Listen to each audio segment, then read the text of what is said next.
musi ri khou ya murena no cancela puḽane dza swina kha zwine ya khou ṱoḓa uri puḽanela kha ri rabele zwi tevhelaho, ende ri rabele ro vulela muhumbulo kha murena, ri rabele ro fokhasa uri vha pfhe thabelo yaṋu ende vha kone u i fhindula kha ri na kona u rabela heyi thabelo ḓuvha na ḓuvha.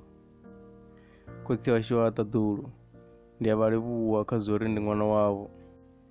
Maipfhi o zwi amba uri ri na raidzi ya u tenda uri ri vhana vha mudzimu kha vhoṱhe vho ṱanganedzaho murena Yesu Kristo sa mutshidzi.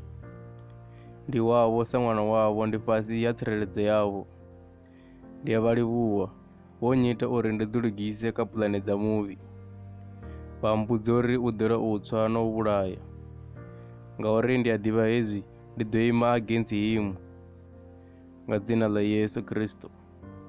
Khotsi a vha nṱutsheli, ndi a vha livhuwa, ndi a tenda uri vhugala havho vhu ḓo vha hone kha vhutshilo hanga. Ndi ri puḽane dza muvhi dzi ḓo feila, your word is mighty. Dzina ḽa mudzimu ḽi a tshila ende ḽi a shuma. Ndi a vha livhuwa nga maipfhi avho. Ndi a rabela nga dzina ḽa Yesu nga vha nkuvhatedze, vha ntsireledze.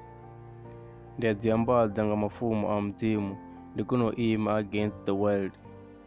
Ndi a rabela uri kha vhone ndi vhe hune nda dzumbama hone.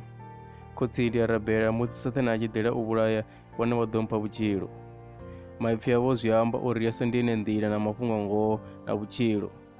So a vha mphe vhutshilo ho teaho, ndi a tenda a thi ngafi ndi ḓo tshila nga dzina ḽa Yesu.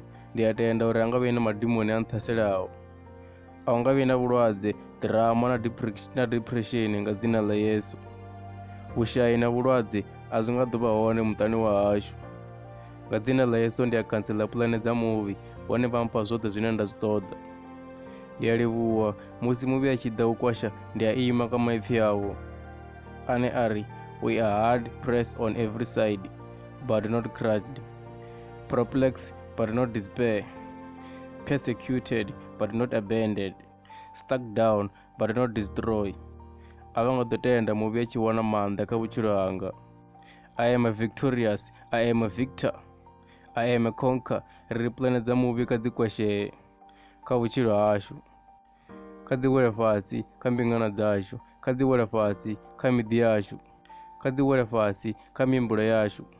Ndi cancela feeling iṅwe na iṅwe ya fear kha vhutshilo hanga. A vha ngo mpha muya wa u ofha, vho mpha muya wa lufuno na maanḓa na sound mind. Thi nga ofhi, muya wanga wo tsireledzea kha vhutshilo hanga kha vhone. A vha nga nṱutsheli, vha maanḓa anga, ndi na vhone ndi na tshiṅwe na tshiṅwe. Mafumo oṱhe a fulelwaho u lwa na iwe ha nga koni tshithu. Ndi nga ita zwoṱhe nga kha vhone. I am more than a conqueror. Kha Yesu Kristo a hu na tshine tsha ḓo ri separate kha vhone murena. A hu na tshine tsha ḓo ni separate kha lufuno lwavho murena. Musi thaidzo dzo ḓa, a dzi nga ḓo ri separate kha lufuno lwavho. Musi maḓuvha a tshi ḓa, a nga ḓo ri separate kha lufuno lwavho. Ndi a rabela nga vesi ya Psalm 91. Ndi ima kha puḽane dzavho murena. Amen. Zwino ndi khou ṱoḓa u vhala hedzi vesi dzine na ḓo dzi ṱanganedza vhutshiloni haṋu. Tendani vesi iṅwe na iṅwe kha hedzi i vhe ya ngoho vhutshiloni haṋu. Yesaya 41:10. U songo ofha ngori a re na iwe ndi nṋe. U songo tshenuwa ngori mudzimu wawe ndi nṋe. Ndi ḓo u khwaṱhisa, ndi ḓo u farisa, ndi u tika nga tshanḓa tshanga tshi ita zwivhuya. Vhathesalonika ya vhuvhili 3:3. Huno murena wo ya fulufhedzea, ane u ḓo ni khwaṱhisa a ni lisa, vhuvhi vhu sa ḓo ni kona. Mudzimu vha ri vha ḓo ni bvisa kha vhuvhi, vha ḓo ni kuvhatedza fhasi ya phapha ḽavho, vha ḓo ni phulusa kha zwiḓaho. Psalm 91:1 uya kha 4.